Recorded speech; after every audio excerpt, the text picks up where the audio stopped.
ਵਾਹਿਗੁਰੂ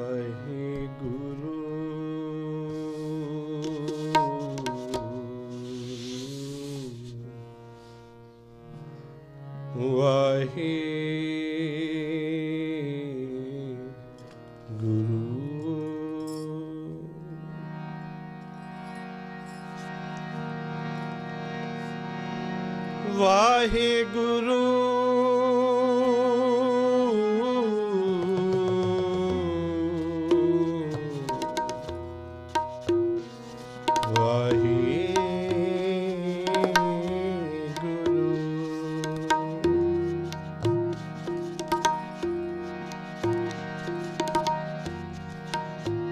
ਧੰਨ ਧੰਨ ਰਾਮਦਾਸ ਗੁਰ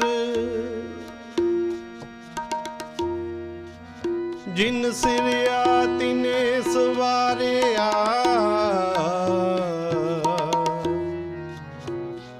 ਜਿਨ ਸਿਰਿਆ ਤਿਨੇ ਸਵਾਰਿਆ ਪੂਰੀ ਹੋਈ ਕਰਾਮਾਤ ਆਪ ਸਿਰਜਨਹਾਰੇ ਧਾਰਿਆ ਸਿਰਜਨਹਾਰੇ ਧਾਰਿਆ। ਪਰਮ ਸਤਿਕਾਰਯੋਗ ਗੁਰੂ ਪਿਆਰਿਓ, ਬੜਭਾਗੇ ਹੋ। ਚਵਰ ਛਤਰ ਤਖਤ ਦੇ ਮਾਲਕ ਧੰਨ ਸਾਹਿਬ ਸਤਿਗੁਰੂ ਸ੍ਰੀ ਗੁਰੂ ਗ੍ਰੰਥ ਸਾਹਿਬ ਮਹਾਰਾਜ ਜੀ ਦੀ ਪਾਵਨ ਗੋਦ ਦੇ ਵਿੱਚ ਬੈਠ ਕੇ ਗੁਰਬਾਣੀ ਦੇ ਨਾਲ ਜੁੜ ਰਹੇ ਹੋ, ਸੰਗਤ ਕਰ ਰਹੇ ਹੋ,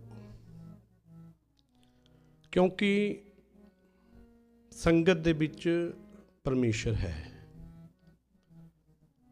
ਜਦੋਂ ਗੁਰੂ ਅਰਜਨ ਦੇਵ ਜੀ ਨੂੰ ਸਵਾਲ ਕੀਤਾ ਗਿਆ ਕਿ ਪਰਮੇਸ਼ਰ ਕਿੱਥੇ ਹੈ, ਤੇ ਪਾਤਸ਼ਾਹ ਜੀ ਨੇ ਸੰਗਤ ਨੂੰ ਕਹਿ ਦਿੱਤਾ, ਹਉ ਮਨ ਤਨ ਖੋਜੀ ਭਾਲ ਭਲਾਈ, ਕਿਉਂ ਪਿਆਰਾ ਪ੍ਰੀਤਮ ਮਿਲੇ ਮੇਰੀ ਮਾਈ। ਕਿੱਦਾਂ ਮਿਲ ਸਕਦਾ? ਫਿਰ ਹੋਇਆ ਕਿ ਮਿਲ ਸਤ ਸੰਗਤ ਖੋਜ ਦਸਾਈ। ਸੰਗਤ ਦੇ ਵਿੱਚੋਂ ਜਦੋਂ ਖੋਜਿਆ ਗਿਆ, ਫਿਰ ਸੰਗਤ ਦੇ ਵਿੱਚੋਂ ਦੱਸਿਆ ਗਿਆ, ਵਿੱਚ ਸੰਗਤ ਹਰ ਪ੍ਰਭ ਬਸੇ ਜੀਓ।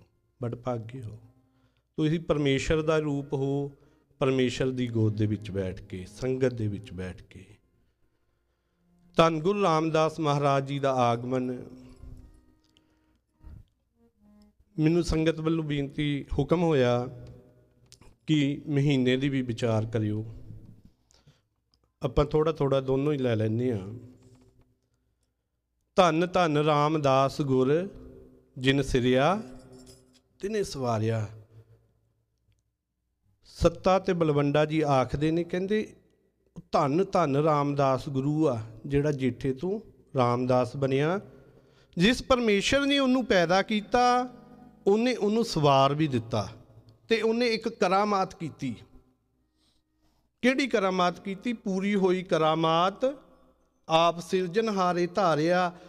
ਜਿਸ ਗੁਰੂ ਰਾਮਦਾਸ ਜੀ ਨੂੰ ਉਹਨੇ ਸਿਰਜਿਆ, ਉਹਦੇ ਵਿੱਚ ਹੀ ਪ੍ਰਵੇਸ਼ ਕਰਕੇ ਬਹਿ ਗਿਆ। ਇਹ ਕਰਾਮਾਤ ਕਰ ਦਿੱਤੀ।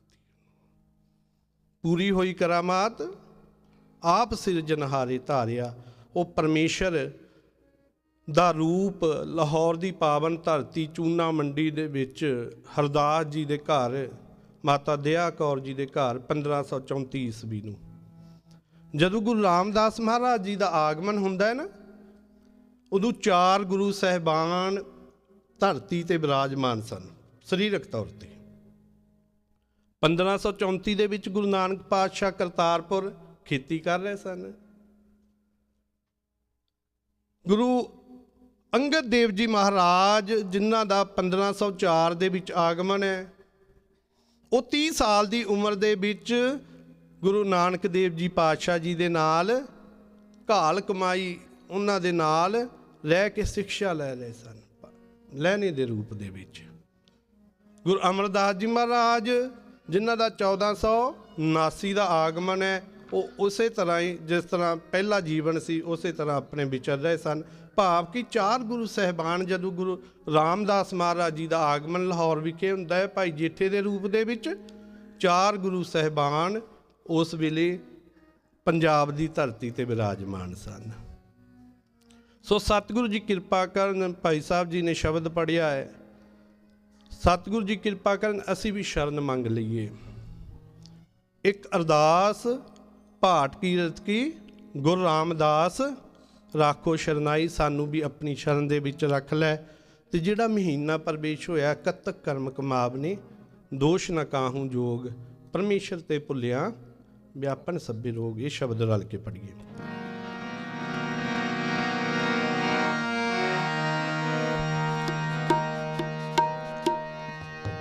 ਪਰਮੇਸ਼ਰ ਤੇ ਭੁੱਲਿਆ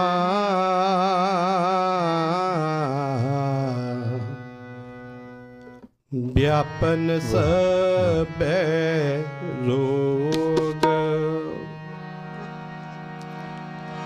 ਕਤਕ ਕਰਮ ਕਮਾਵਨੇ, ਦੋਸ਼ ਨਾ ਕਾਹੂ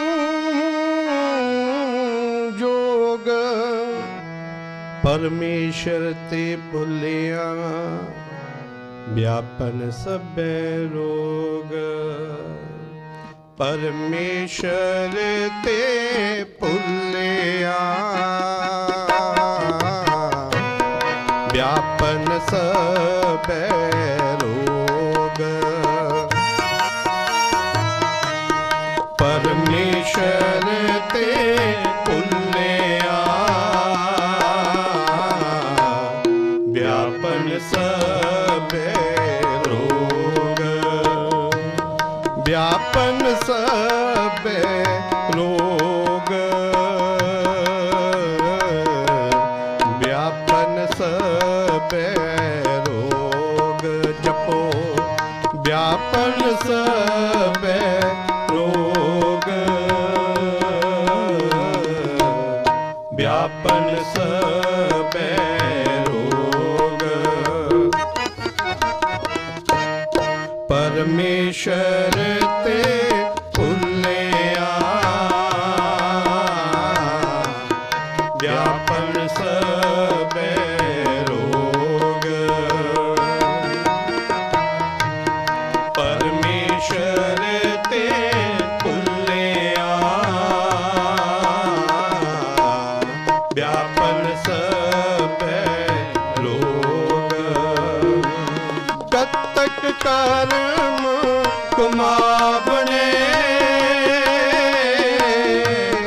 ਦੋਸ਼ ਨਾ ਕਾਹੂ ਜੋਗ। ਕਤਕ ਕਰਮ ਕਮਾਵਣੇ, ਦੋਸ਼ ਨਾ ਕਾਹੂ ਜੋਗ। ਪਰਮੇਸ਼ਰ ਤੇ ਭੁੱਲਿਆ ਵਿਆਪਨ ਸਭੈ ਰੋਗ। ਪਰਮੇਸ਼ਰ ਤੇ ਭੁੱਲਿਆ ਵਿਆਪਨ ਸਭੈ ਰੋਗ। ਵਿਆਪਨ ਸਭੈ ਰੋਗ, ਵਿਆਪਨ ਸਭੈ ਰੋਗ। ਪਰਮੇਸ਼ਰ ਤੇ ਭੁੱਲਿਆ ਵਿਆਪਨ ਸਭੈ ਰੋਗ। ਪਰਮੇਸ਼ਰ ਤੇ ਭੁੱਲਿਆ ਵਿਆਪਨ ਸਭੈ ਰੋਗ।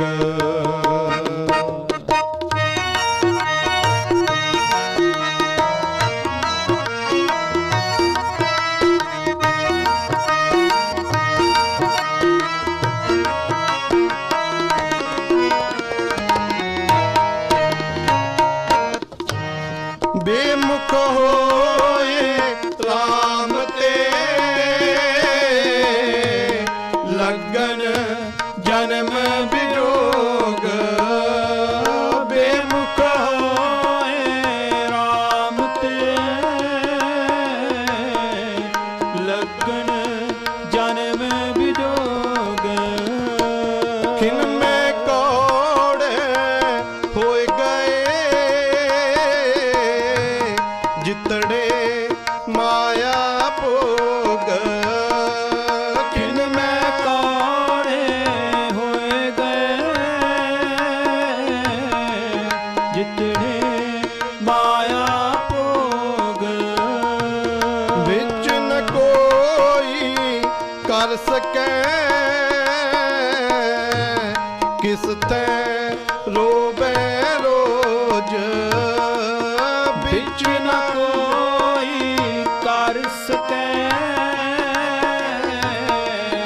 ਕਿਸ ਥੈ ਰੋਵੈ ਰੋਜ ਕੀਤਾ ਕਛੂ ਨਾ ਹੋਵਈ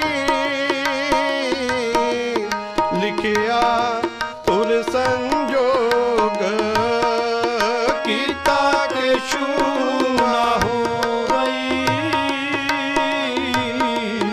ਲਿਖਿਆ ਤੁਰ ਸੰਜੋਗ ਵਡਭਾਗੀ ਮੇਰਾ ਪ੍ਰਭ ਮਿਲੈ ਤਾਂ ਉਤਰੈ ਸਭ ਵਿਯੋਗ ਵਡਭਾਗੀ ਮੇਰਾ ਪ੍ਰਭ ਮਿਲੈ ਤੈ ਉਤਰੈ ਸਭ ਵਿਯੋਗ ਨਾਨਕ ਕੋ ਪ੍ਰਭ ਰਾਖ ਲੈ ਮੇਰੇ ਸਾਹਿਬ ਬੰਦੀ ਮੋਚ ਨਾਨਕ ਕੋ ਪ੍ਰਭ ਰਾਖ ਲੈ ਮੇਰੇ ਸਾਹਿਬ ਬੰਦੀ ਮੋਚ ਕਤਕ ਹੋਵੇ ਸਾਧ ਸੰਗ ਬਿਨਸੈ ਸਭੈ ਸੋਚ ਕਤਕ ਹੋਵੇ ਸਾਧ ਸੰਗ ਬਿਨਸੈ ਸਭੈ ਸੋਚ ਬਿਨਸੈ ਸਭੈ ਸੋਚ ਵਿਆਪਨ ਸਭੈ ਰੋਗ ਪਰਮੇਸ਼ਰ ਤੇ ਪੁੰਨਿਆ ਵਿਆਪਨ ਸਭੈ ਰੋਗ ਪਰਮੇਸ਼ਰ ਤੇ ਪੁੰਨਿਆ ਵਿਆਪਨ ਸਭੈ ਰੋਗ ਕਤਕ ਕਰਮ ਕਮਾਵਨੇ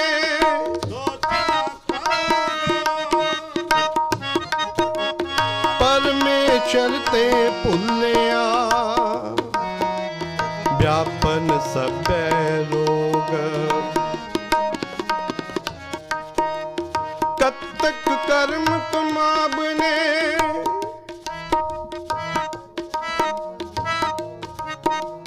ਕਿਰਤ ਕਰਮ ਕੇ ਵਿਛੜੇ ਕਰ ਕਿਰਪਾ ਮੇਲੋ ਰਾਮ ਕਤਕ ਕਰਮ ਕਮਾਵਨੇ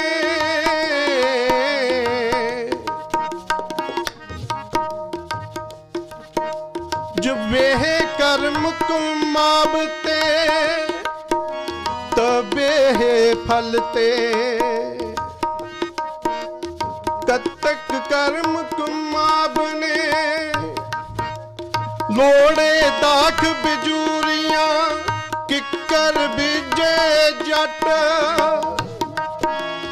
ਕਤਕ ਕਰਮ ਕਮਾਵਨੇ ਕਿੱਕਰ ਬੀਜੇ ਜੱਟ ਹੰਡੇ ਉਨਕ ਤਾਈਂਦਾ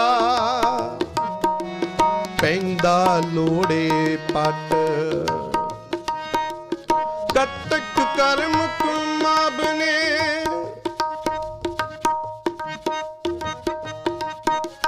ਚੰਗਿਆਈਆਂ ਬੁਰਿਆਈਆਂ ਬਾਚੇ ਧਰਮ ਹਦੂਰ ਕਤਕ ਕਰਮ ਕਮਾਵਨੇ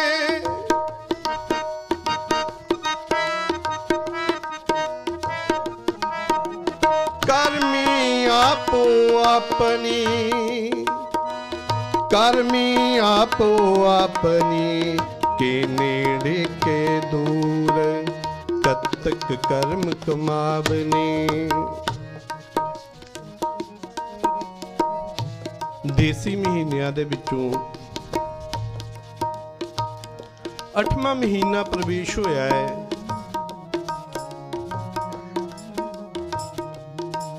ਜਿਸ ਨੂੰ ਆਪਾਂ ਕਹਿੰਦੇ ਆ ਕੱਤਕ।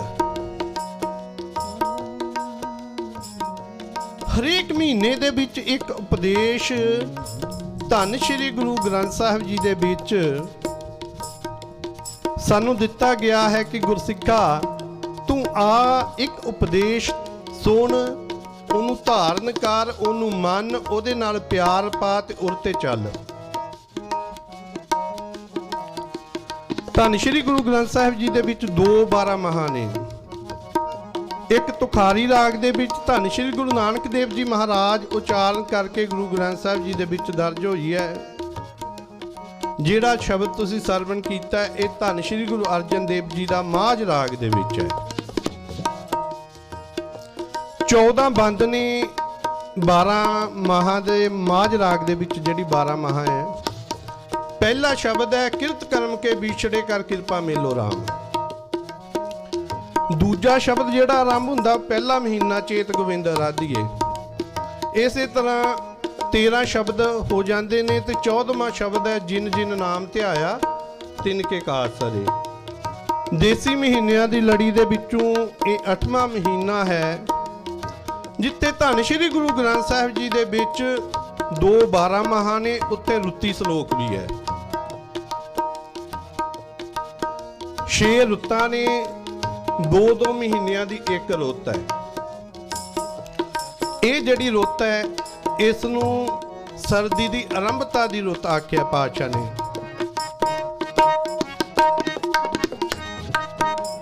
ਰੁੱਤ ਸਰਦੀ ਅਡੰਬਰੋ, ਅਸੂ ਕਤ ਕੇ ਹਰ ਪਿਆਸ ਜੀਓ। ਆਖਦੇ ਨਹੀਂ ਕਹਿੰਦੇ ਰੁੱਤ ਸਰਦ ਅਡੰਬਰੋ। ਇਹ ਜਿਹੜੀ ਸਰਦੀ ਦੀ ਅਡੰਬਰੋ ਤੋਂ ਭਾਵ ਕੀ ਹੈ? ਅਡੰਬਰੋ ਤੋਂ ਭਾਵ ਹੈ ਤਿਆਰੀ, ਮੁੱਢਲੀ ਤਿਆਰੀ, ਬੇਸਿਕ ਪ੍ਰੈਪਰੇਸ਼ਨ।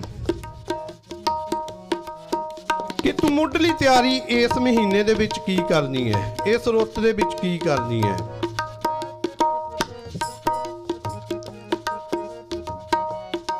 ਰੁੱਤ ਸਰਦ ਅਡੰਬਰੋ, ਅਸੂ ਕੱਤਕੇ ਹਰ ਪਿਆਸ ਜੀਓ। ਅਸੂ ਦਾ ਮਹੀਨਾ ਤੇ ਕੱਤਕ ਦਾ ਮਹੀਨਾ ਇਹ ਸਰਦੀ ਦੀ ਆਰੰਭਤਾ ਦੀ ਰੁੱਤ ਹੈ। ਅਡੰਬਰ ਕੀ ਕਰਨਾ ਹੈ, ਤਿਆਰੀ ਕੀ ਕਰਨੀ ਹੈ? 2 ਤਿਆਰੀਆਂ ਨੇ। ਪਹਿਲੀ ਤਿਆਰੀ ਕੀ? ਅਸੁਨ ਪ੍ਰੇਮ ਉਮਾਹੜਾ ਕਿਉਂ ਮਿਲੀਏ ਹਰ ਜਾਏ। ਪ੍ਰੇਮ ਪੈਦਾ ਕਰਨਾ ਹੈ। ਪਹਿਲੀ ਤਿਆਰੀ ਕੀ? ਪ੍ਰੇਮ ਪੈਦਾ ਕਰਨਾ ਹੈ। ਤੇ ਪ੍ਰੇਮ ਪੈਦਾ ਕਰਕੇ ਦੂਜੀ ਤਿਆਰੀ ਕੀ? ਤੂੰ ਆਪਣੇ ਕਰਮਾਂ ਦੇ ਉੱਤੇ, ਕਰਮ ਕੀ ਜਿਹੜੇ ਆਪਾਂ ਕੰਮ ਰੋਜ਼ਾਨਾ ਕਰਦੇ ਹਾਂ, ਉਹਦਾ ਤੂੰ ਸਵੈ ਨਿਰੀਖਣ ਕਰਨਾ ਹੈ। ਕੱਤਕ ਕਰਮ ਕਮਾਵਨੇ, ਇਹ ਨਾ ਹੋਵੇ ਤੂੰ ਕੰਮ ਆਪ ਕਰੇ, ਦੋਸ਼ ਨਾ ਕਾਹੂ ਜੋਗ, ਦੋਸ਼ ਕਿਸੇ ਨੂੰ ਦੇਈ ਜਾਵੇਂ। ਬਸ ਇਹੀ ਕੱਤਕ ਦਾ ਮਹੀਨਾ। ਧਿਆਨ ਦਿਓ, ਮੁੱਢਲੀ ਤਿਆਰੀ ਕੀ ਹੈ? ਪਹਿਲੀ ਤਿਆਰੀ ਹੈ ਕਿ ਪ੍ਰੇਮ ਪੈਦਾ ਕਰਨਾ ਹੈ। ਦੂਜੀ ਤਿਆਰੀ ਹੈ ਤੂੰ ਆਪਣੇ ਕਰਮਾਂ ਤੇ ਜ਼ੋਰ ਦੇਣਾ ਹੈ। ਜੇ ਆਪਾਂ ਗੁਰੂ ਗ੍ਰੰਥ ਸਾਹਿਬ ਜੀ ਦੀ ਪਾਵਨ ਬਾਣੀ ਪੜ੍ਹਦੇ ਆ ਨਾ, ਉਹ ਕਰਮਾਂ ਦੇ ਜ਼ੋਰ ਦਿੰਦੀ ਹੈ ਕਿ ਕਰਮ ਕਿਹੋ ਜਿਹਾ ਕਰਨੇ ਹੈ, ਕਿਹੋ ਜਿਹੇ ਨਹੀਂ ਕਰਨੇ, ਕਿਹੋ ਜਿਹੇ ਕਰਮ ਕਰਨੇ ਹੈ। ਕਿਉਂਕਿ ਇਹ ਅੱਖਾਂ ਲੱਗੀਆਂ ਨੇ, ਤੂੰ ਕੀ ਦੇਖਣਾ ਤੇ ਕੀ ਨਹੀਂ ਦੇਖਣਾ। ਇਹ ਸਰਵਣ, ਇਹ ਕੰਨ ਪਰਮੇਸ਼ਰ ਨੇ ਗਿਆਨ ਇੰਦਰੇ ਦੇ ਦਿੱਤੇ, ਤੂੰ ਇਹਨਾਂ ਨਾਲ ਕੀ ਸੁਣਨਾ ਤੇ ਕੀ ਨਹੀਂ ਸੁਣਨਾ। ਇਹੀ ਕਰਮ ਹੈ। ਗਿਆਨ ਇੰਦਰੀਆਂ ਦੇ ਵਿੱਚੋਂ ਕਰਮ ਨਿਕਲਨੇ ਨੇ। ਸੁਖਮਨੀ ਸਾਹਿਬ ਦੀ ਬਾਣੀ ਪੜ੍ਹ ਕੇ ਤੇ ਹਟੇ। ਸੁਖਮਨੀ ਸਾਹਿਬ ਜੀ ਦੇ ਵਿੱਚ ਦੱਸਿਆ ਕਿ ਕੀ ਨਹੀਂ ਕਰਨਾ। ਮਿੱਥਿਆ ਸਰਬਨ ਪਰ ਨਿੰਦਾ ਸੁਣੇ। ਮਿੱਥਿਆ ਦਾ ਅਰਥ ਹੁੰਦਾ ਝੂਠ।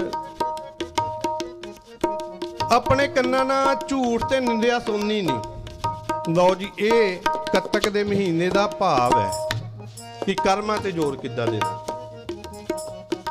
ਮਿੱਥਿਆ ਸਰਵਨ ਪਰ ਨਿੰਦਾ ਸੁਣੇ। ਮਿੱਥਿਆ ਹਸਤ ਪਰ ਦਰਬ ਕੋ ਹਿਰੇ।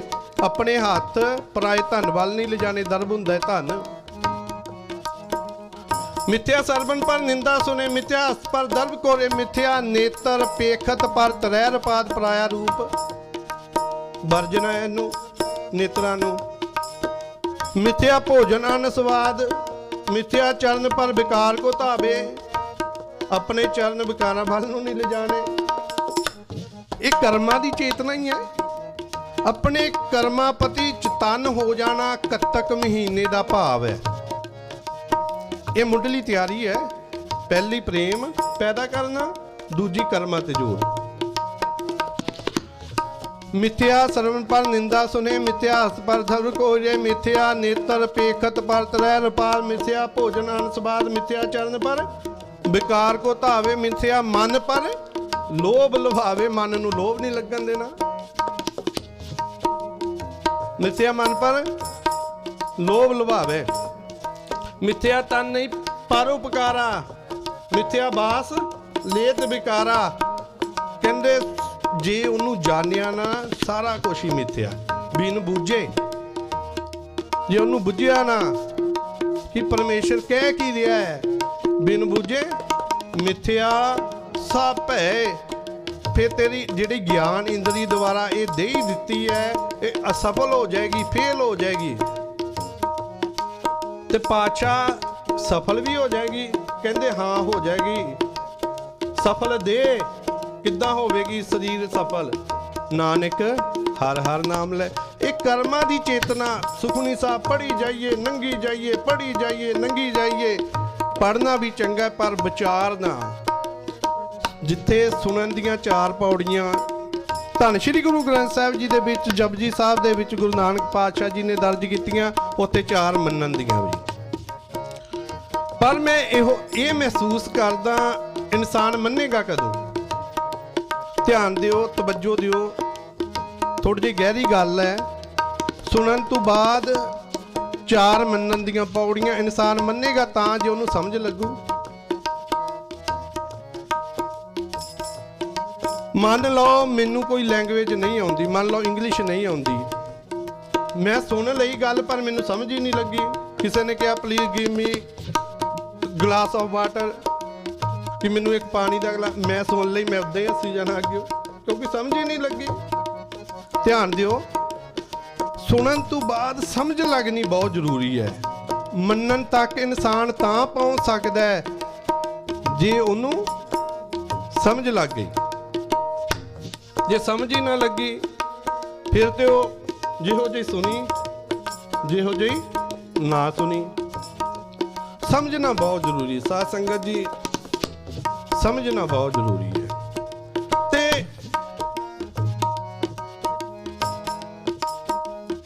ਕੀ ਕਰਨਾ ਹੈ ਤੇ ਕੀ ਨਹੀਂ ਕਰਨਾ, ਇਹ ਮੇਰੇ ਮੋਹਨ ਕਿੰਨੀ ਸੋਹਣੀ ਸਾਫ਼ ਜਿਹੀ ਗੱਲ ਕੀਤੀ ਹੈ ਗੁਰੂ ਗ੍ਰੰਥ ਸਾਹਿਬ 5ਵੇਂ ਪਾਤਸ਼ਾਹ ਜੀ ਦਾ ਸ਼ਬਦ ਹੈ ਬਿਲਾਵਲ ਰਾਗ 'ਚ। ਕਹਿੰਦੇ ਮੇਰੇ ਮੋਹਨ, ਹੇ ਮੇਰੇ ਮੋਹਣਿਆ ਪਿਆਰਿਆ, ਸਰਵਣੀ ਇਹ ਨਾ ਸੁਣਾਏ, ਸਾਖਤ ਗੀਤ ਨਾਦ ਧੁਨ ਗਾਵਤ, ਬੋਲਤ ਬੋਲ ਜਾਏ। ਸਾਖਤਾਂ ਦੇ ਬੋਲ ਜਿਹੜੇ ਉਹ ਸੁਣਨੇ ਹੀ ਨਹੀਂ। ਕਿੱਡੀ ਸਪਸ਼ਟ ਜਿਹੀ ਗੱਲ ਹੈ। ਇਹਦੇ 'ਚ ਕੋਈ ਔਖਾ ਕੰਮ ਹੈ? ਤੇ ਸੋਨਾ ਕੀ ਇਹ ਸਰਵਣੋ ਮੇਰੇ ਉਹ ਸਾਚੇ ਸੋਨੇ ਨੂੰ ਪਠਾਏ, ਸਾਚੇ ਸੋਨੇ ਨੂੰ ਪਠਾਏ ਸਰੀਰ ਲਾਏ। ਸੁਣੋ ਸੋਨਾ ਕੀ ਹੈ? ਸੁਣੋ ਸਤ ਬਾਣੀ ਜਿਸ ਸੁਣੀ ਮਨ ਤਨ ਹਰਿਆ ਹੁਆ, ਰਸਨਾ ਰਸ ਮਾਨੀ, ਸੱਚ ਲੱਖ ਵਡਾਣੀ, ਤਾਂ ਕੀ ਗਤ ਕਹੀ ਨਾ ਜਾਏ। ਕਹੇ ਹੁਣ ਜੇ ਨੇਤਰਾਂ ਦੀ ਗੱਲ ਆ ਗਈ, ਇਹ ਨੇਤਰੋ ਮੇਰਿਓ ਹਰ ਤੁਮ ਮੈਂ ਜੋ ਧਰੀ, ਹਰ ਬਿਨਾ ਵਰਨਾ ਦੇਖੋ ਕੋਈ। ਇਹ ਕਰਮਾਂ ਦੀ ਚੇਤਨਤਾ ਹੀ ਹੈ। ਕਰਮਾਂ ਪ੍ਰਤੀ ਚੇਤਨ ਹੋਣਾ ਹੀ ਹੈ। ਇਹ ਨੇਤਰੋ ਮੇਰਿਓ हर तुम्हें जो धरी हर भी नबर ना देखो कोई, हर भी नबर ना देखो कोई, नजरी हार निहालिया नाल कह भी दिता चतन कर दिता, ए बिस संसार तुम देख दे, ओ हर का रूप है रूप नजरी आया। देखना की है सुनना की है, ਆਪਾਂ ਕਿਸੇ ਨੂੰ ਪੁੱਛਣ ਦੀ ਲੋੜ ਨਹੀਂ, ਗੁਰੂ ਗ੍ਰੰਥ ਸਾਹਿਬ ਜੀ ਨੂੰ ਪੁੱਛਿਆ ਕੀ ਕਰਨਾ ਹੈ ਕੀ ਨਹੀਂ ਕਰਨਾ। ਸੁਖਮਨੀ ਸਾਹਿਬ ਪੜ੍ਹ ਕੇ ਹਟੇ ਆ, ਉਹਦੀ ਇੱਕ ਹੋਰ ਅਸ਼ਟਪਦੀ ਦਾ ਸ਼ਬਦ ਲੈ ਲੈਂਦੇ ਆ। ਕਹਿੰਦੇ ਮਿੱਥਿਆ ਨਾਹੀ ਰਸਨਾ ਪਰਸ, ਅੱਧੀ ਤੁਕ ਕਰੀ ਜਾਣੀ ਤੇ ਅੱਧੀ ਨਹੀਂ ਕਰਨੀ। ਮਿੱਥਿਆ ਕੀ ਝੂਠ, ਆਪਣੀ ਰਸਨਾ ਦੇ ਨਾਲ ਝੂਠ ਲੱਗਣ ਨਹੀਂ ਦੇਣਾ, ਬੋਲਣਾ ਹੀ ਨਹੀਂ। ਮਿੱਥਿਆ ਨਾਹੀ ਰਸਨਾ ਪਰਸ, ਨਹੀਂ ਕਰਨਾ। ਕਰਨਾ ਕੀ ਮਨ ਮੈਂ ਪ੍ਰੀਤ ਨਿਰੰਜਨ ਦਰਸ, ਫਿਰ ਕੀ ਨਹੀਂ ਕਰਨਾ, ਪਰਤਰਾ ਰੂਪ ਨਾ ਪੇਖੇ ਨੇਤਰ, ਨਹੀਂ ਕਰਨਾ। ਕਰਨਾ ਕੀ ਸਾਦਗੀ ਟਹਿਲ ਸੰਸਾਂ ਗੇਤ, ਕੀ ਨਹੀਂ ਕਰਨਾ, ਕਰਨਾ ਸੁਨੇ ਕਾਹੂ ਕੀ ਨਿੰਦਾ। ਕਰਨਾ ਕੀ ਹੈ ਸਭ ਤੇ ਜਾਣੇ ਆਪਸ ਕੋ ਮੰਦਾ, ਕਿੱਡੀ ਕੁ ਗੱਲ ਹੈ। ਕਰਮਾਂ ਪ੍ਰਤੀ ਚੇਤਨਤਾ ਸਾਨੂੰ ਕਿਸੇ ਬੰਦੇ ਤੋਂ ਪੁੱਛਣ ਦੀ ਲੋੜ ਨਹੀਂ, ਕਰਮਾਂ ਪ੍ਰਤੀ ਚੇਤਨਤਾ ਪੁੱਛਣ ਦੀ ਲੋੜ ਹੈ ਧੰਨ ਸ਼੍ਰੀ ਗੁਰੂ ਗ੍ਰੰਥ ਸਾਹਿਬ ਜੀ ਨੂੰ। ਦੇਖੋ ਪੜ੍ਹੀ ਜਾਓ, ਅੱਧੀ ਤੁਕ ਕਰਨੀ ਅੱਧੀ ਨਹੀਂ ਕਰਨੀ। ਮਿੱਥਿਆ ਨਾਹੀ ਰਸਨਾ ਪਰਸ, ਨਹੀਂ ਕਰਨਾ। ਮਨ ਮੈਂ ਪ੍ਰੀਤ ਨਿਰੰਜਨ ਦਰਸ ਕਰਨਾ, ਪਰਤ ਰੂਪ ਨਾ ਪੇਖੇ ਨੇਤਰ, ਨਹੀਂ ਕਰਨਾ। ਸਾਦਗੀ ਟਹਿਲ ਸੰਗ ਸੰਗੇਤ ਕਰਨਾ, ਕਰਨ ਨਾ ਸੁਨੇ ਕਾਹੂ ਕੀ ਨਿੰਦਾ, ਨਹੀਂ ਕਰਨਾ। ਸਭ ਤੇ ਜਾਣੇ ਆਪਸ ਕੋ ਮੰਦਾ ਕਰਨਾ। ਪਰ ਇਨਸਾਨ ਅੱਜ ਦਾ ਕਹਿੰਦਾ ਮੈਂ ਸਭ ਤੋਂ ਚੰਗਾ, ਮੰਦੇ ਵਾਲੀ ਤੇ ਗੱਲ ਹੀ ਨਹੀਂ। ਇਹ ਕਰਮਾਂ ਦੀ ਚੇਤਨਤਾ। ਕਹਿੰਦੇ ਜੇ ਤੈਨੂੰ ਇੰਨੇ ਸਮਝਾਉਣ ਦੇ ਬਾਅਦ ਵੀ, ਇੰਨਾ ਸਮਝਾਉਣ ਦੇ ਬਾਅਦ ਵੀ ਜੇ ਤੈਨੂੰ ਸਮਝ ਨਾ ਲੱਗੀ, ਦੋਸ਼ ਨਾ ਕਾਹੂ ਜੋਗ, ਇਹ ਤੇਰੀ ਗੱਲ ਜੋਗ ਨਹੀਂ। ਜਿੱਦਾਂ ਆਪਾਂ ਪਿੰਡਾਂ ਦੀ ਬੋਲੀ ਹੈ ਨਾ, ਇਹ ਤੇ ਗੱਲ ਤੇਰੀ ਜੋਗ ਹੀ ਨਹੀਂ, ਵਾਜਬ ਹੀ ਨਹੀਂ। ਫਿਰ ਇਹ ਗੱਲ ਤੇਰੀ ਵਾਜਬ ਨਹੀਂ, ਤੂੰ ਕਿਸੇ ਨੂੰ ਦੋਸ਼ ਦਵੇਂ। ਜੇ ਇੰਨਾ ਸਮਝਾਉਣ ਦੇ ਬਾਵਜੂਦ ਵੀ ਕੱਤਕ ਦੇ ਮਹੀਨੇ ਦੇ ਵਿੱਚ ਤੂੰ ਨਾ ਸਮਝਿਆ, ਤੂੰ ਕਰਮਾਂ ਤੇ ਜ਼ੋਰ ਨਾ ਦਿੱਤਾ, ਫਿਰ ਇਹ ਗੱਲ ਵਾਜਬ ਹੀ ਨਹੀਂ ਕਹਿੰਦੇ ਤੇਰੀ ਕਰਨੀ। ਪੜੋ। ਕੱਤਕ ਕਰਮ ਕਮਾਵਨੇ ਦੋਸ਼ ਨ ਕਾਹੂ ਜੋਗ, ਪਰਮੇਸ਼ਰ ਤੇ ਭੁੱਲਿਆ ਵਿਆਪਨ ਸਭੇ ਰੋਗ। ਕਿਉਂਕਿ ਜੇ ਗਿਆਨ ਇੰਦਰੀਆਂ ਨੂੰ ਨਾ ਸਮਝਾਇਆ, ਫਿਰ ਪਰਮੇਸ਼ਰ ਤੋਂ ਭੁੱਲਣਾ ਵਾਜਬ ਹੀ ਹੈ, ਭੁੱਲਦਾ ਹੀ ਹੈ ਬੰਦਾ। ਤੇ ਫਿਰ ਜਿੱਥੇ ਦੁਨਿਆਵੀ ਦੁੱਖ, ਆਤਮਿਕ ਅਵਸਥਾ ਵਾਲੇ ਦੁੱਖ ਚਿਮਣ ਨਹੀਂ ਨੇ। ਕਹਿੰਦੇ ਬੇਮੁਖ ਹੋਏ ਰਾਮ ਤੇ ਲੱਗਨ ਜਨਮ ਵਿਜੋਗ, ਜਨਮਾਂ ਦਾ ਵਿਛੋੜਾ। ਫਿਰ ਪੂਰੇ ਜਨਮਾਂ ਦਾ ਵਿਛੋੜਾ। ਇੱਕ ਤਾਂ ਹੋਰ ਗੁਰੂ ਨੇ ਆਖਿਆ, ਕਹਿੰਦੇ ਚੱਕਵੀ ਜੋ ਨਿਸ ਵੀਸਰੇ, ਚੱਕਵੀ ਹੁੰਦੀ ਜਿਹੜੀ ਆਏ ਮਿਲੇ ਪ੍ਰਭਾਤ, ਜੇ ਰਾਤ ਨੂੰ ਵਿਛੜਦੀ ਸਵੇਰੇ ਮਿਲ ਜਾਂਦੀ ਹੈ। ਚੱਕਵੀ ਜੋ ਨਿਸ ਵੀਸਰੇ ਆਏ ਮਿਲੇ ਪ੍ਰਭਾਤ, ਜੋ ਨਰ ਵਿਛੜੇ ਰਾਮ ਸਿਉ, ਨਾ ਦਿਨ ਮਿਲੇ ਨਾ ਰਾਤ। ਜੇ ਪਰਮੇਸ਼ਰ ਤੋਂ ਵਿਛੜ ਗਏ, ਜੇ ਉਹ ਡੰਡਾ ਹੀ ਆਪਾਂ ਛੱਡ ਦਿੱਤਾ, ਫਿਰ ਹੱਥ ਹੀ ਨਹੀਂ ਆਉਣਾ ਪੌੜੀ ਦਾ ਉਹ ਡੰਡਾ। ਬੇਮੁਖ ਹੋਏ ਰਾਮ ਤੇ ਲੱਗਣ ਜਨਮ ਵਿਜੋਗ, ਜਿਨ੍ਹਾਂ ਨੂੰ ਤੂੰ ਆਪਣਾ ਆਖਦਾ ਸੀ, ਬੜਾ ਭੋਗਦਾ ਸੀ, ਖਿਨ ਮੈਂ ਕੌੜੇ ਹੋਏ ਗਏ। ਖਿਨ ਹੁੰਦਾ ਅੱਖ ਝਮਕਣ ਜਿੰਨਾ ਸਮਾਂ। ਜਿਤੜੇ ਮਾਇਆ ਭੋਗ, ਕਿ ਤੈਨੂੰ ਕੋਈ ਬਚਾ ਲਵੇਗਾ, ਵਿੱਚ ਨਾ ਕੋਈ ਕਰ ਸਕੇ। ਕੋਈ ਵੀ ਕੁਛ ਨਹੀਂ ਕਰ ਸਕਦਾ। ਕਰ ਵੀ ਸਕਦਾ, ਉਹ ਅਗਲੀਆਂ ਤੁਕਾਂ ਚ ਆਉਣਾ ਹੈ, ਕੌਣ ਕਰ ਸਕਦਾ। ਪਰ ਦੁਨਿਆਵੀ ਤੌਰ ਤੇ ਤੇਰਾ ਕੋਈ ਵੀ ਬਚਾ ਨਹੀਂ ਕਰ ਸਕਦਾ, ਵਿੱਚ ਨਾ ਕੋਈ ਕਰ ਸਕੇ। ਕਿੱਥੇ ਰੋਵੇ ਰੋਜ਼, ਜਿਹਦੇ ਕੋਲ ਮਰਜੀ ਜਾ ਕੇ ਰੋਈ ਜਾ, ਪਿੱਟੀ ਜਾ। ਕੀਤਾ ਕਛੂ ਨਾ ਹੋਵੇ ਲਿਖਿਆ ਧੁਰ ਸੰਜੋਗ। ਇੱਥੇ ਹੁਣ ਧਿਆਨ ਦੇਣਾ, ਉਹੋ ਹੀ ਹੋਵੇਗਾ ਜੋ ਲਿਖਿਆ ਗਿਆ।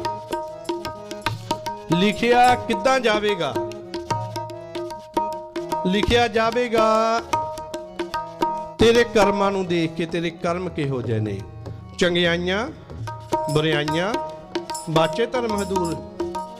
ਤੇ ਕਰਮੀ ਆਪੋ ਆਪਣੀ, ਕਈ ਨੇੜੇ ਹੋ ਗਏ ਕਈ ਦੂਰ ਹੋ ਗਏ। ਕਿ ਨੇੜੇ ਹੁਣ ਇਹ ਤੇਰੇ ਕਰਮਾਂ ਦੀ ਚੇਤਨਤਾ ਹੈ। ਲਿਖਿਆ ਕਿੱਦਾਂ ਜਾਣਾ ਹੈ? ਇਹ ਇੱਕ ਪਰਮਾਤਮਾ ਤੇ ਦੋਸ਼ ਹੈ ਬੜਾ ਵੱਡਾ। ਜਦੋਂ ਕੁਛ ਸਾਡੇ ਮੁਤਾਬਕ ਚੰਗਾ ਨਹੀਂ ਹੁੰਦਾ ਤੇ ਅਸੀਂ ਕਹਿ ਦਿੰਦੇ ਪ੍ਰਮਾਤਮਾ ਦਾ ਭਾਣਾ ਉਹਨੇ ਹੀ ਕੀਤਾ। ਜੇ ਭਾਈ ਸਪੀਡ ਲਿਮਟ ਲਿਖੀ ਹੈ 40 ਦੀ, ਤੂੰ 60 ਤੇ ਜਾਣਾ, ਤੈਨੂੰ ਟਿਕਟ ਮਿਲ ਗਈ, ਤੇ ਪ੍ਰਮਾਤਮਾ ਦਾ ਭਾਣਾ ਕਿੱਦਾਂ ਹੈ?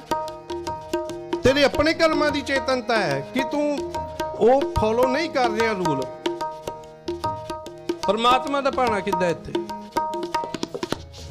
ਇਹ ਇੱਕ ਜ਼ਖਮ ਨੂੰ ਹੀਲ ਕਰਨ ਵਾਸਤੇ ਨਾ ਇੱਕ ਬੜੀ ਵੱਡੀ ਮੈਡੀਸਨ ਆ ਕਿ ਪਰਮਾਤਮਾ ਨੇ ਕੀਤਾ, ਕੋਈ ਨਹੀਂ ਉਹਦੇ ਭਾਣੇ ਚ। ਇਹ ਜ਼ਖਮ ਭਰਨ ਵਾਸਤੇ ਹੈ ਇਹ ਗੱਲਾਂ। ਕਹਿੰਦੇ ਤੂੰ ਕਰਮਾਂ ਤੇ ਜ਼ੋਰ ਦੇ, ਕਰਮੀ ਆਪੋ ਆਪਣੀ। ਜੇ ਤੂੰ ਬਾਬਾ ਫਰੀਦ ਜੀ ਦਾ ਸ਼ਬਦ ਪਹਿਲਾਂ ਪੜ੍ਹ ਕੇ ਦੇ, ਫਰੀਦਾ ਲੋੜੇ ਦਾਖ ਵਿਜੂਰੀਆਂ ਕਿੱਕਰ ਬੀਜੇ ਜੱਟ। ਤੂੰ ਕਿੱਕਰ ਬੀਜ ਰਿਹਾ ਤੇ ਤੂੰ ਆਖਦਾ ਮੈਨੂੰ ਅੰਗੂਰ ਮਿਲ ਜਾਣ। ਤੂੰ ਉੱਨ ਕੱਤ ਰਿਹਾ, ਸੂਤ ਕੱਤ ਰਿਹਾ, ਕਹਿੰਦਾ ਰੇਸ਼ਮ ਮਿਲ ਜਾਏ ਹੰਡੇ। ਉੱਨ ਕਤਾਈ ਦਾ ਪੈਂਡਾ ਲੋੜੇ ਪੱਟ, ਪੱਟ ਦਾ ਅਰਥ ਹੈ ਰੇਸ਼ਮ। ਕਿੱਦਾਂ ਹੋ ਜਾਊਗਾ? ਤੂੰ ਕਿੱਕਰ ਬੀਜ ਰਿਹਾ, ਇਹ ਕਿੱਕਰ ਹੀ ਉਗਣਾ ਹੈ। ਇੱਕ ਧਿਆਨ ਹੋਰ ਦਿਓ, ਬੀਜਣ ਲੱਗੇ ਬੀਜ ਦੇ ਨਾਲ ਕੰਡੇ ਨਹੀਂ ਹੁੰਦੇ। ਕਿੱਕਰ ਦਾ ਬੀਜ ਹੱਥ 'ਚ ਮਲ ਕੇ ਦੇਖ ਲਓ, ਆਮ ਬੀਜ ਵਰਗਾ ਹੀ ਹੋਵੇਗਾ, ਪਰ ਉਹ ਜਦੋਂ ਉੱਗੇਗਾ, ਜਦੋਂ ਉੱਗਣਾ ਹੈ, ਉਹ ਕਿੱਕਰ ਕੰਡਿਆਂ ਵਾਲਾ ਹੀ ਉੱਗਣਾ ਹੈ। ਉੱਥੇ ਗੁਲਾਬ ਨਹੀਂ ਉੱਗਣਾ, ਉੱਥੇ ਅੰਗੂਰ ਨਹੀਂ ਉੱਗਣੇ। ਬੀਜਣ ਲੱਗੇ ਇਨਸਾਨ ਨਹੀਂ ਦੇਖਦਾ, ਪਰ ਵੱਢਣ ਲੱਗੇ ਉਹਨੂੰ ਪਤਾ ਲੱਗਦਾ ਹੈ। ਫਿਰ ਪਰਮਾਤਮਾ ਨੇ ਕੀਤਾ। ਇਸ ਤੋਂ ਸਪਸ਼ਟ ਫੈਸਲਾ ਕੀ ਹੋ ਸਕਦਾ ਹੈ ਕਿ ਕਰਮੀ ਆਪੋ ਆਪਣੀ ਕੇ ਨੇੜੇ ਕੇ ਦੂਰ। ਗੁਰੂ ਨੇ ਰੌਲਾ ਗੌਲਾ ਕੋਈ ਬਾਣੀ 'ਚ ਰੱਖਿਆ ਹੀ ਨਹੀਂ। ਇਹ ਸਾਡੇ ਆਪਣੇ ਸ਼ਬਦਾਂ ਦੇ ਜਾਲ ਨੇ ਕਿ ਅਸੀਂ ਉਹ ਸ਼ਬਦਾਂ ਦੇ ਨਾਲ ਕਿੱਧਰ ਨੂੰ ਗੱਲ ਨੂੰ ਲੈ ਜਾਂਦੇ ਹਾਂ। ਗੁਰੂ ਨੇ ਕੋਈ ਭੁਲੇਖਾ ਰੱਖਿਆ ਨਹੀਂ, ਭੁਲੇਖਾ ਗੁਰਬਾਣੀ ਦੇ ਵਿੱਚ ਰਹਿਣ ਨਹੀਂ ਦਿੱਤਾ ਕਿ ਬੜੀਆਂ ਸਪਸ਼ਟ ਗੱਲਾਂ ਨੇ। ਕਰਮੀ ਆਪੋ ਆਪਣੀ ਕੇ ਨੇੜੇ ਕੇ ਦੂਰ, ਕੀਤਾ ਕਛੂ ਨਾ ਵੀ ਲਿਖਿਆ ਧੁਰ ਸੰਜੋਗ। ਹਾਂ, ਇੱਕ ਕੋਈ ਕੁਛ ਕਰ ਸਕਦਾ ਹੈ, ਕਿਹੜਾ? ਬੜਭਾਗੀ ਮੇਰਾ ਪ੍ਰਭ ਮਿਲੇ ਤਾਂ ਉਤਰੇ ਸਭ ਯੋਗ। ਜੇ ਵੱਡੇ ਭਾਗਾਂ ਨਾਲ ਪ੍ਰਭੂ ਮਿਲ ਜਾਵੇ, ਪ੍ਰਭੂ ਮਿਲੇਗਾ ਕਿੱਥੇ? ਗੁਰੂ ਰਾਮਦਾਸ ਦੀਆਂ ਪਹਿਲਾਂ ਪੰਕਤੀਆਂ ਪੜ੍ਹ ਕੇ ਹਟੇ ਨਾ, ਮਿਲ ਸਾ ਸੰਗਤ ਖੋਜ ਦਸਾਈ ਵਿੱਚ ਸੰਗਤ ਹਰ ਪ੍ਰਭ ਬਸੇ ਜੀਓ। ਬੜਭਾਗੀ ਮੇਰਾ ਪ੍ਰਭ ਮਿਲੇ ਤਾਂ ਉਤਰੇ ਸਭ ਯੋਗ। ਨਾਨਕ ਕੋ ਪ੍ਰਭ ਰਾਖ ਲੈ, ਮੈਨੂੰ ਰੱਖ ਲੈ ਮੇਰੇ ਸਾਹਿਬ। ਬੰਦੀ ਮੋਚ ਮੇਰੇ ਸੰਕਟ ਹਰਨ ਕਰਨ ਵਾਲਿਆ। ਅਰਦਾਸ ਹੈ ਅਖੀਰਲੀਆਂ ਪੰਕਤਾਂ ਦੇ ਵਿੱਚ ਕਿ ਨਾਨਕ ਕੋ ਪ੍ਰਭ ਰਾਖ ਲੈ ਮੇਰੇ ਸਾਹਿਬ। ਬੰਦੀ ਮੋਚ, ਮੋਚ ਤੂੰ ਭਾਵ ਮੇਰੇ ਸੰਕਟ ਹਰਨ ਵਾਲਾ, ਖਤਮ ਕਰਨ ਵਾਲਾ। ਫਿਰ ਹੋ ਜਾਵੇਗਾ ਕਿ ਕਦ ਤੱਕ ਆ ਕਰਨਾ ਹੈ ਅਖੀਰਲੀ ਪੰਕਤੀ ਵਾਲਾ, ਹੋਵੇ ਸਾਧ ਸੰਗ। ਪਹਿਲਾ ਪ੍ਰੇਮ ਪੈਦਾ ਕਰ, ਦੂਜੇ ਕਤਕ ਕਰਮ ਕਿੱਦਾਂ ਕਰਨੇ ਨੇ ਦੱਸ ਵੀ ਦਿੱਤਾ ਕਿ ਸਾਧ ਸੰਗਤ ਦੇ ਵਿੱਚ ਆ ਜਾ। ਉੱਥੇ ਤੈਨੂੰ ਕਰਮਾਂ ਦੀ ਚੇਤਨਤਾ ਮਿਲੇਗੀ, ਉੱਥੇ ਤੂੰ ਚੇਤਨ ਹੋਵੇਂਗਾ ਆਪਣੇ ਕਰਮਾਂ ਪ੍ਰਤੀ। ਕਤਕ ਹੋਵੇ ਸਾਧ ਸੰਗ ਬਿਨਸੇ ਸਭੇ। ਸੋਚ, ਸੋਚ ਦਾ ਇੱਥੇ ਅਰਥ ਹੈ ਫਿਕਰ, ਟੈਨਸ਼ਨ, ਝੋਰੇ, ਡਿਪਰੈਸ਼ਨ, ਸਾਰਾ ਕੁਛ ਇਹਦੇ 'ਚ ਹੀ ਆ ਜਾਂਦਾ। ਕਦੋਂ ਹੋਵੇਗਾ ਦੂਰ? ਕਤਕ ਹੋਵੇ ਸਾਧ ਸੰਗ ਤਾਂ ਬਿਨ ਸੇ ਸਭੇ ਸੋਚ, ਤਾਂ ਬਿਨ ਸੇ ਸਭੇ ਸੋਚ। ਪਰਮੇਸ਼ਰ ਤੇ ਭੁੱਲਿਆ ਵਿਆਪਨ ਸਭੇ ਰੋਗ। ਪਰਮੇਸ਼ਰ ਤੇ ਭੁੱਲਿਆ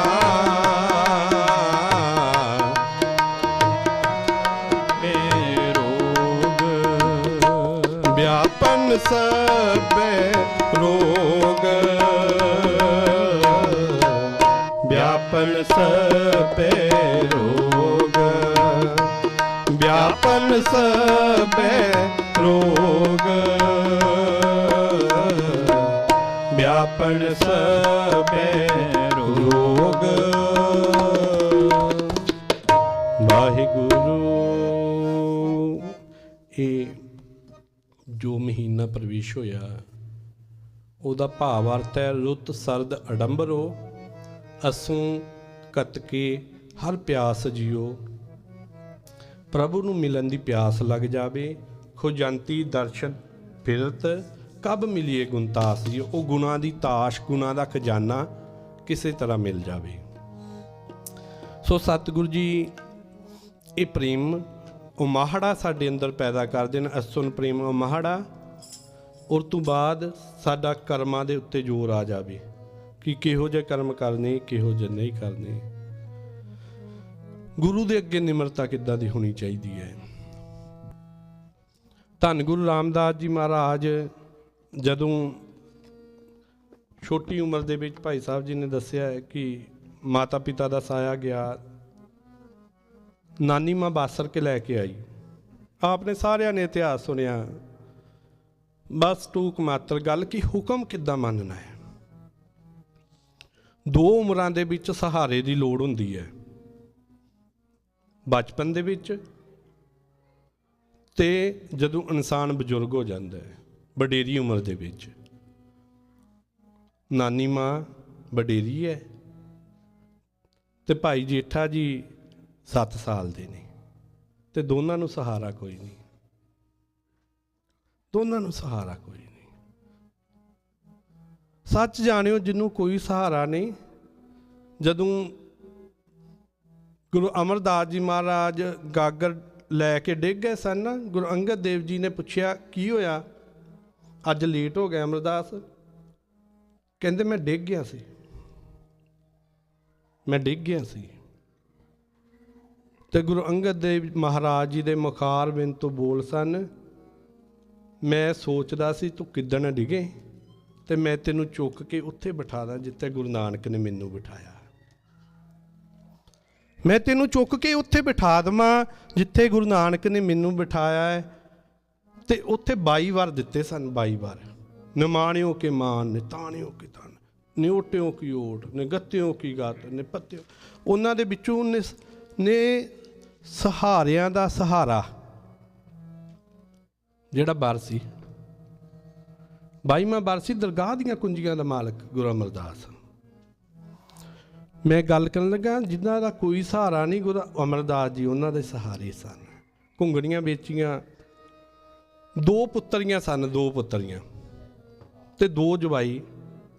ਭਾਈ ਜੇਠਾ ਜੀ ਬੀਬੀ ਦਾਨੀ ਦੇ ਨਾਲ ਵਿਆਹੇ ਹੋਏ ਸਨ, ਭਾਨੀ ਦੇ ਨਾਲ ਵਿਆਹੇ ਹੋਏ ਸਨ ਤੇ ਉਹਨਾਂ ਦੇ ਸਾਂਢੂ ਸਾਹਿਬ ਸਨ ਭਾਈ ਰਾਮਾ ਜੀ, ਉਹ ਬੀਬੀ ਦਾਨੀ ਦੇ ਨਾਲ ਵਿਆਹੇ ਸਨ। ਗੁਰੂ ਅਮਰਦਾਸ ਜੀ ਦੀਆਂ 2 ਸਪੁੱਤਰੀਆਂ।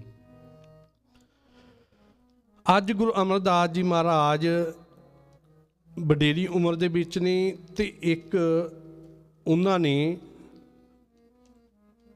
ਪ੍ਰੀਖਿਆ ਪਾਈ ਹੈ ਦੋਨਾਂ ਦਮਾਦਾਂ ਨੂੰ, ਦੋਨਾਂ ਜਵਾਈਆਂ ਨੂੰ। ਕਹਿੰਦੇ ਇੱਕ ਥੜਾ ਤਿਆਰ ਕਰੋ ਮੇਰੇ ਬੈਠਣ ਵਾਸਤੇ। ਪਹਿਲੇ ਦਿਨ ਉਹ ਦੇ ਗਏ ਸਮਾਨ, ਲੋੜੀਂਦਾ ਸਮਾਨ, ਔਜ਼ਾਰ, ਟੂਲ, ਜੋ ਵੀ ਚਾਹੀਦਾ ਸੀ, ਮਿੱਟੀ, ਰੇਤਾ, ਬਜਰੀ। ਜਦੋਂ ਸ਼ਾਮ ਨੂੰ ਆ ਕੇ ਦੇਖਦੇ ਨੇ, ਕਹਿੰਦੇ ਨਹੀਂ ਰਾਮੇ ਤੇਰਾ ਵੀ ਥੜਾ ਸਹੀ ਨਹੀਂ, ਢਾ ਦੇ। ਜਦੋਂ ਦੇਖਦੇ ਨੇ ਭਾਈ ਜੇਠੇ ਵੱਲ, ਕਹਿੰਦੇ ਤੇਰਾ ਵੀ ਸਹੀ ਨਹੀਂ, ਢਾ ਕੇ ਕੱਲ੍ਹ ਨੂੰ ਨਵਾਂ ਬਣਾਇਓ। ਦੂਜੇ ਦਿਨ ਫਿਰ ਸ਼ਾਮ ਨੂੰ ਆਉਂਦੇ ਨੇ, ਕਹਿੰਦੇ ਨਹੀਂ ਅੱਜ ਵੀ ਦੋਨਾਂ ਦਾ ਥੜਾ ਸਹੀ ਨਹੀਂ, ਢਾ ਦਿਓ। ਤੀਜੇ ਦਿਨ ਫਿਰ ਆਉਂਦੇ ਨੇ। ਤੀਜੇ ਦਿਨ ਭਾਈ ਰਾਮਾ ਖਿੱਚ ਜਾਂਦਾ, ਕਹਿੰਦਾ ਜੇਠਾ ਜੀ, ਕਹਿੰਦਾ ਬਾਪੂ ਬਜ਼ੁਰਗ ਹੋ ਗਿਆ, 95 ਸਾਲ ਦੇ ਹੋ ਗਏ ਸਨ ਨਾ।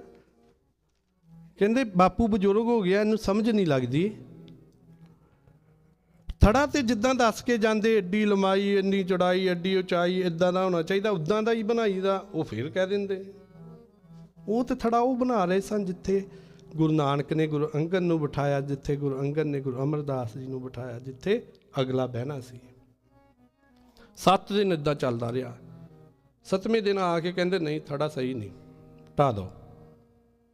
ਰਾਮੇ ਨੇ ਟੂਲ ਸੁੱਟ ਦਿੱਤਾ, ਕਾਂਡੀ ਸੁੱਟ ਦਿੱਤੀ। ਕਹਿੰਦੇ ਸਾਡੇ ਤੋਂ ਨਹੀਂ ਬਣਦਾ।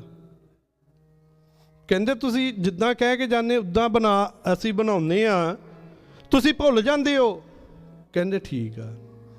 ਤੇ ਭਾਈ ਜੇਠੇ ਵੱਲ ਹੋਏ, ਕਹਿੰਦੇ ਪਾਤਸ਼ਾਹ ਤੁਸੀਂ ਜਿੱਦਾਂ ਕਹਿ ਕੇ ਜਾਂਦੇ ਹੋ ਮੈਨੂੰ ਪਤਾ ਹੀ ਨਹੀਂ ਲੱਗਦਾ, ਮੈਂ ਭੁੱਲ ਜਾਂਦਾ ਕਿ ਥੜਾ ਕਿੱਦਾਂ ਬਣਾਉਣਾ ਹੈ। ਬਸ ਫਰਕ ਇੰਨਾ ਹੀ ਹੈ।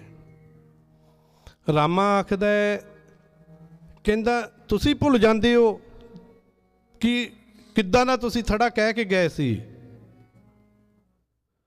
ਤੇ ਭਾਈ ਜੇਠਾ ਆਖਦਾ ਕਹਿੰਦਾ ਪਾਤਸ਼ਾਹ ਮੈਨੂੰ ਮਾਤੀ ਹੈ ਨਹੀਂ, ਮੈਨੂੰ ਉਨੀ ਸਮਝ ਹੀ ਨਹੀਂ ਲੱਗਦੀ ਕਿ ਤੁਸੀਂ ਕਿੱਦਾਂ ਦਾ ਕਹਿ ਕੇ ਗਏ ਹੋ, ਮੈਂ ਤਾਂ ਉਦੋਂ ਹੀ ਭੁੱਲ ਜਾਂਦਾ, ਤਾਂ ਹੀ ਥੜਾ ਸਹੀ ਨਹੀਂ ਮੇਰੇ ਤੋਂ ਬਣਦਾ। ਮੋਢਿਆਂ ਤੋਂ ਫੜ ਕੇ ਕਹਿੰਦੇ ਆ ਜਾ, ਤੇਰੇ ਅੰਦਰ ਦਾ ਥੜਾ ਬਣ ਗਿਆ ਹੈ ਜਿੱਥੇ ਬਿਠਾਉਣਾ ਹੈ। ਬਸ ਇਹੋ ਜਿਹੀ ਨਿਮਰਤਾ। ਇਸ ਕਰਕੇ ਕਹਿ ਦਿੱਤਾ ਇੱਕ ਅਰਦਾਸ ਪਾਠ ਕੀਰਤ ਕੀ ਗੁਰੂ ਰਾਮਦਾਸ ਰਾਖੋ ਸ਼ਰਨਾਈ।